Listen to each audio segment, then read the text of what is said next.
I'm always on the lookout for affordable wide-angle prime lenses, as these have the most use in terms of my video projects, personal and commercial, and also for shooting landscapes and everyday images.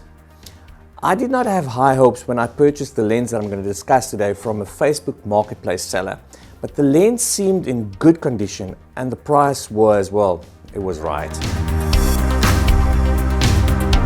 The Tokina EL 28mm F2.8 is very underrepresented in terms of information and specifications, but I will do my best to give you the facts regarding to this lens before digging into my own subjective take on the lens. I could not even find the lens mentioned anywhere on the Tokina website, and not even on the history pages, and the postings that one finds online are all users bemoaning the lack of information available on the lens or somebody trying to sell it.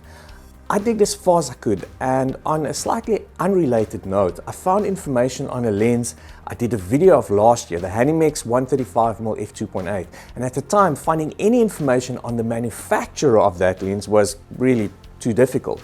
But in researching this lens, I found that the very first lens that Tokina manufactured for another brand was indeed the Hanimex 135mm F3.5. The F2.8 came shortly after. That's just a little bit of information that you might find interesting. Let's quickly have a look at the specs that are indeed available on this lens. Brand and model: Tokina EL range. There are SL versions and some other model variants that all seem very similar according to online reviews. The type, it's a manual wide-angle prime lens for 35mm format or full frame and digital. Focal length is 28mm. Origin, Japan, probably late 1970s. Mounts, there are various mounts available for, the original equipment manufacturing brands, but mine is Olympus or OM mount. Aperture, 6-blade diaphragm, looks like metal blades to me. Range, f2.8 to f16 in full stop increments. The optics, as far as I can tell, it's coated. The closest focusing distance is, and I didn't accurately measure it, and it's not indicated accurately, but around 12 to 15 centimeters. Filter thread, 52mm. Some EL models sport a 49mm filter thread. The weight can be 168 to 196 grams depending on the mount. Dimensions, 64mm to 49mm. Construction, metal, rubber, and very little plastic actually. Price, between $20 to $40 currently. So that is the objective information I was able to gather for the lens, but using it gave me some new insights into it as well. I took it with me on some shoots, and let's go and see how I experienced it out there in the wild.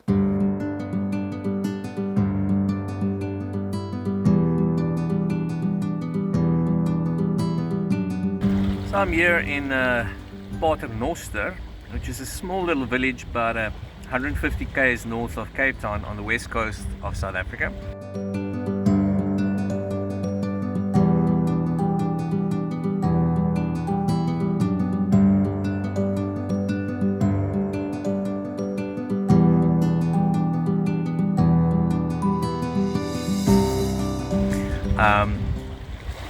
Came through very early this morning, but unfortunately the fog rolled in and kind of spoiled the shoot. We needed blue skies, so I called it quits fairly early on, and now I have some time to just test out some gear. And guess what I've got with me? I've got the Tokina EL, the 28mm F2.8. This one has Olympus mount, so I've just converted it for the Canon R mount, and I've been having fun with it so far. So pulling focus with this lens is actually quite hard. I mean, it's a fast wide angle lens, but still it's really difficult to see when you are in focus. I should have used focus speaking. This shot is not sharp. Also, maybe black and white will work a little bit better with this composition. 28mm on this is very nice.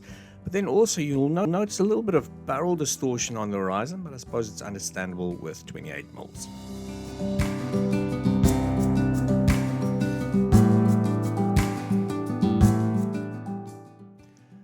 Stopping down from wide open, we can see that the lens is fairly sharp in the center, right through. Vignetting, definitely, when you're fairly open. From f8, it cleans up considerably. Sharpness as well just improves a lot towards the edges, especially F11. And F16 is really really sharp. I mean, people sometimes complain about stopping, down all the way. This lens performs really well there.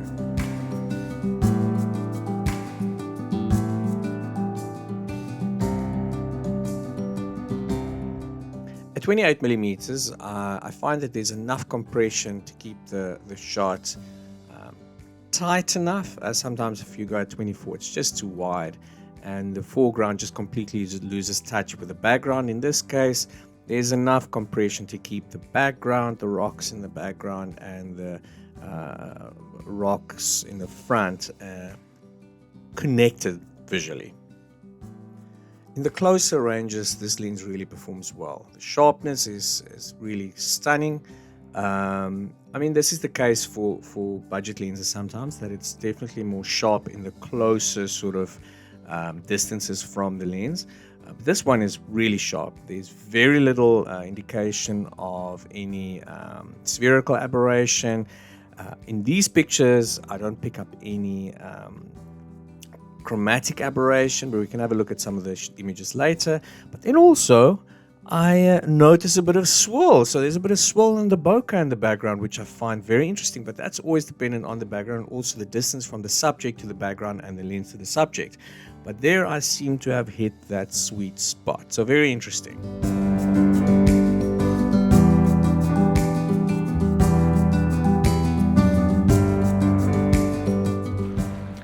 One way to see what your options are in terms of a shot is like, yeah, you might think, oh, I've got a scene set up, but what I often do is I just pan around slowly, and sometimes you'll get a slightly better idea of what is possible in the setting that you're in. Now, this is a 16:9 frame. When I shoot, it's the stills, it's actually 2:3, so I have a bit more foreground and a bit more sky, but it gives me a good sense of what can happen. Like over here, I mean, there's too much foreground, too much happening. Over here, you've got that nice balance corner to corner. If you look at what you have here, this almost creates a cross that way. You've got interest diagonally from the left bottom corner to the right, and then the same, your water, this negative space almost creates a diagonal line top left to bottom right. So you've got this cross section, and it creates a nice balance.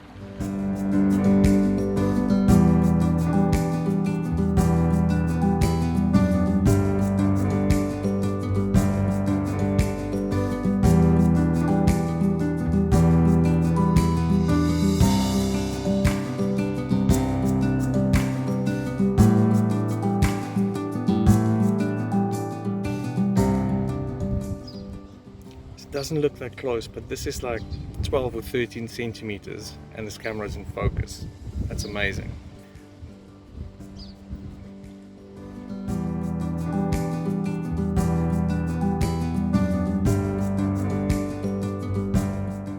There's not a great many 28mm out there that you can focus this close. Right here I'm digitally zooming in from 50% to 100%. So I think that concludes my time here at this little beach in Paternoster.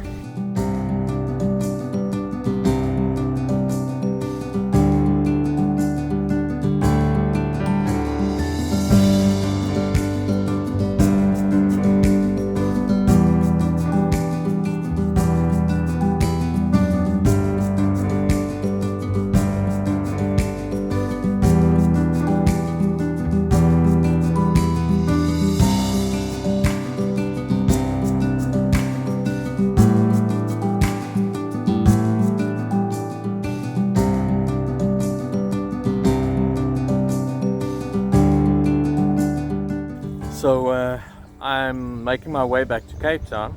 It just goes to show, if you're on the west coast with a cold Benguela sea current, there's all these microclimates. 15 kilometers back, you're stuck in a complete mist bank. 15 kilometers south, still next to the ocean, and it's blue skies and sunshine. It's amazing. Anyways, this is Saldanha Bay. This is the biggest natural harbor in southern Africa. And that is the town of Saldanha. Oh, well, it reaches around to here.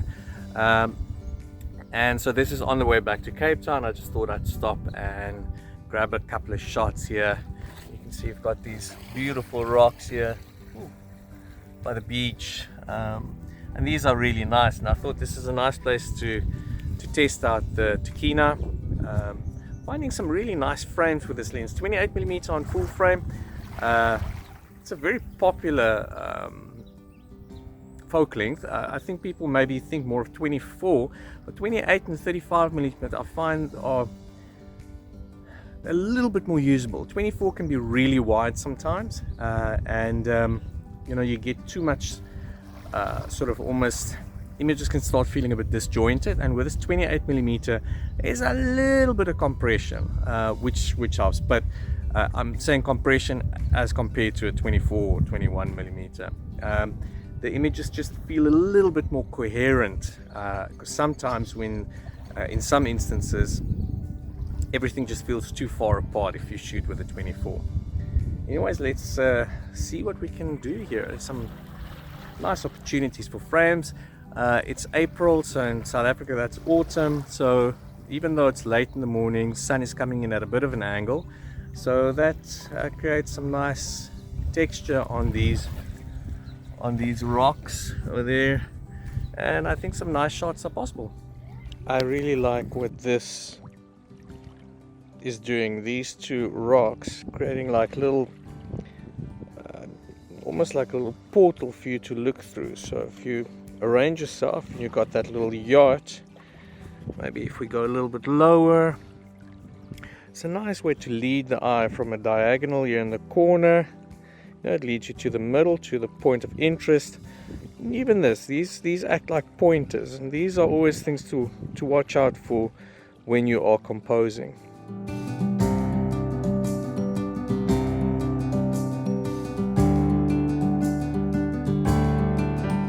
It even works symmetrically. If you cut the frame in half top to bottom, this works, and everything meets in the middle here. So this is another way of breaking up your image. So that's going to be the center point, and these two lines again point there. That's where your focus is ultimately, or the idea that you're going for is based around there. Nice little compositional tool.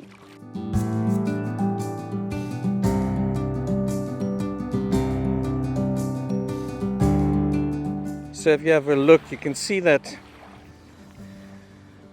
by just staying on this side of the rock, you get texture, you get definition in there, where if I was to say, for instance, focus on this rock, there's no definition, very little texture. Sure, it's all very exposed, but there's just so much more happening there. And that's just basic directional lighting. I mean, conventional knowledge will tell you, and it's normally to do with photographing people with a point and shoot cameras, shoot with the sun, and that is true.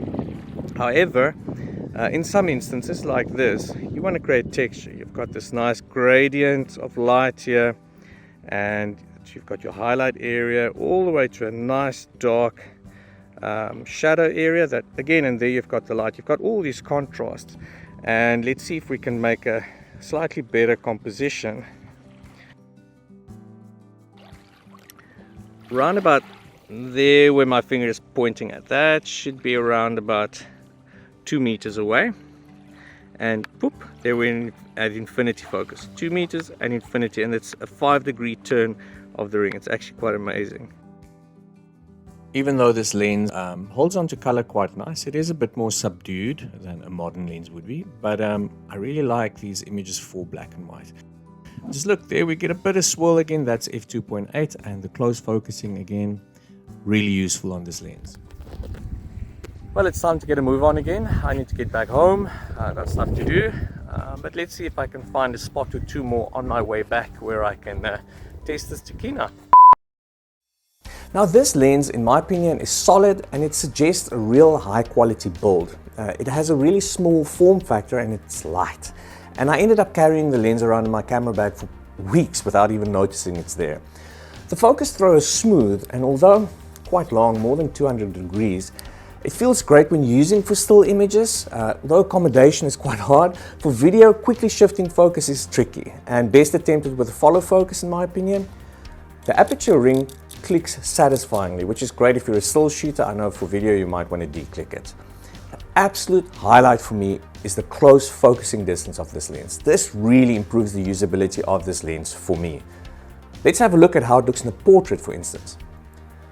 This is the absolute closest I managed to focus on my eyes with this lens, and my nose is about 10 centimeters away from the front element of the lens, and I think that is pretty amazing for a wide angle lens without being a macro lens. This lens works really well for me. It's nice and sharp in the middle. This is f2.8 and there's no sign of any softness or spherical aberration or even chromatic aberration. And yeah, I mean, my long nose doesn't work with 28mm, but it is a really nice focal length and it can work this close. Now if we look at the color of the lens versus this shot, which is with my EF 16 to 35mm, and I've zoom is at around about 28mm. And there you can definitely see there's a color difference. The vintage lens is slightly more subdued, less saturated, and possibly a little bit colder than the EF lens that we have there.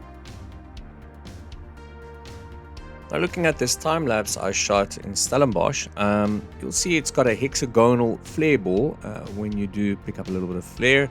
The lens does flare a bit, not crazy, but you know, it's a 28mm and it will pick up flare. It doesn't go hazy as you would sometimes find other cheaper wide angles, and so that is it's actually very impressive to me for a budget lens. So yeah, that's the Tokina EL 28mm f2.8. See you in the next one.